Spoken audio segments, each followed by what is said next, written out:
Let's talk to another comedian who was in the show, Rich. Really? Yes. All right, I was waiting for a moment. Sure. Hi. Well, I'm here with Rich Chasler. Rich, you, how long have you been a member of SAG, and how is the current broken structure? How has it affected you? Wow, I've been a member of SAG for 38 years.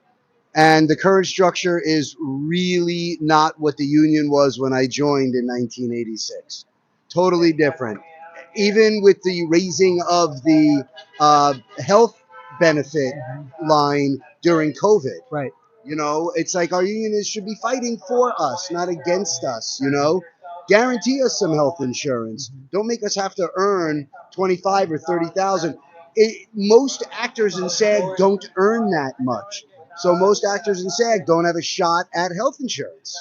Yeah, it's one of the things I've really tried to impart to my audience, which most of them are not in show business, is they'll see us on a TV show or whatever and think, oh, you guys must be loaded. And it's yeah, like, you're rich. no, You're on TV. You have to make $26,000 just to qualify for insurance. Correct. And that's a hard number to get, especially when you're getting residual checks for 10 cents, $1.25, whatever. I just got a $14 residual check for a role I did in the movie Hitchcock for foreign residual pay.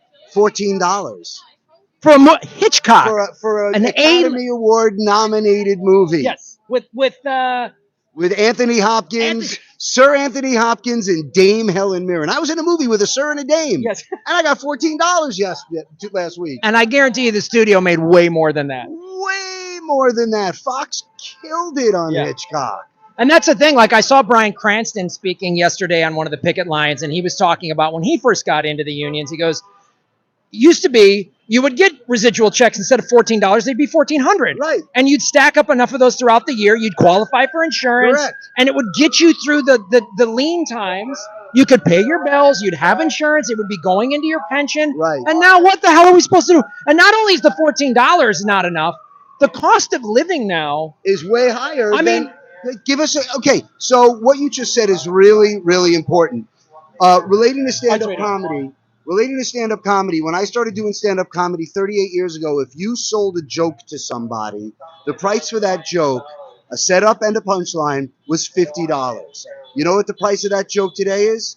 $50. Yep. So in 38 years, there has been absolutely no cost of living increase in stand-up comedy. Yeah, and tell us what was the gas price? $1, $1.10. Now it's $5, $4, $5. Right. When I joined SAG, I think it was either $6,500 or $7,000 is what you needed to earn to get your health insurance. And there was only one tier of health insurance, and everybody got the same SAG insurance, and it was great insurance. You were covered for everything. Now it's tiered. Yeah. And they did that back in like the 90s. I remember when it went to 13 grand, and then it was like 13, and then the $20,000 or whatever. And depending on how much you earned, 13 was for the lowest tier of insurance, which basically meant you got dental floss. Yeah, that's what you got for your 13,000 was dental floss and a Band-Aid. You know, and half a Q-tip. And the guys making bigger money had the better insurance. Yeah.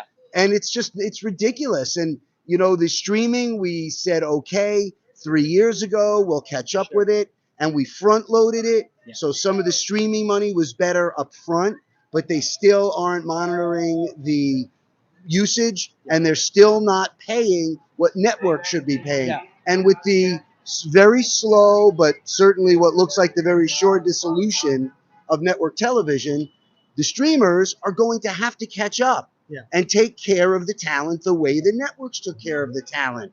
You're making billions of dollars. How about if we get to make, I don't know, a couple $100,000? I know. I mean, I think if you ask most actors and you said, look, you can make 80, 90 grand a year and have insurance being an actor. You could, done. That's fine. I'll do it. Fine. Yeah, and is there a shot at being 6, 7 figure? Great. Sure. But if you just said you can earn a living doing this, entertaining people, you'd be like, yeah.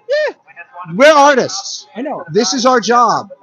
Unfortunately, the business isn't predicated on art. No. It's predicated on helping sell advertising. That's the point of show business. And subscription models now. That's the point of show business. A lot of people don't know that. All we are is the conduit by which the producers get to sell their advertising. Yeah. We deserve a piece of that advertising money. It's true. It's funny. It's like, it's advertising money. I mean, even the big movies, we're helping sell popcorn. That's a big part of what we're doing.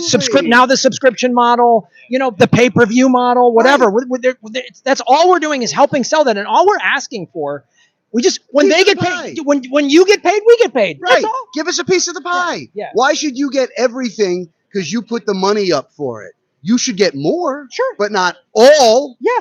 Yeah. I mean, that's the thing. Like you and I as comics for years, and a lot of clubs, they'll, I've done deals where it's like I get the door or most of the door and they get the bar. Right. Fair enough. Yes, I've done door deals. Yeah, I've done the door deals, or we do a 70-30 split. Sure. It's all negotiable. And it's because they got the bar. Right. That's where they make all this money. A drink that cost them 4 cents. Well, that's what stand-up comedy is for. Yeah. Stand-up comedy is not about the art form of stand-up comedy. It's so that an establishment has an opportunity to sell drinks and make 900% per bottle. Yes. That's our job. Yeah. Our job is to make sure people come in the door to buy their drinks. Yes. And they pay us to do and that. Have a good time so they come back and for more. And buy more drinks. Yeah.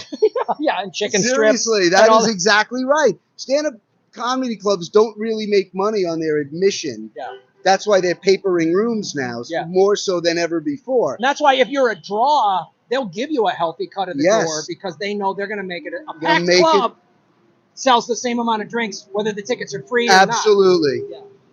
Well, Rich, tell people where they can follow you online, any upcoming shows, anything like that. You can find me at richchassler.com, richardchassler.com. All my socials are at richchassler. And I'm off the road for a little while now, but Sunday, September 10th, I'll be at the Hollywood Improv on Melrose. Awesome, Rich. Thank you so much, brother. It's great to see you. That's one of the cool things about the strike is running into all the friends. You get to see friends, people you've known for a long time. And if you are not a union member, remember how important unions are to the backbone of the United States. America is built on unions. It's built on making sure people have enough money to go out into the marketplace and spend money to keep the gross domestic product high. So support your union members. It doesn't matter what union they're in. Make sure you support unions. They're the backbone of America. Yes, and go to SAG-AFTRA-strike.org.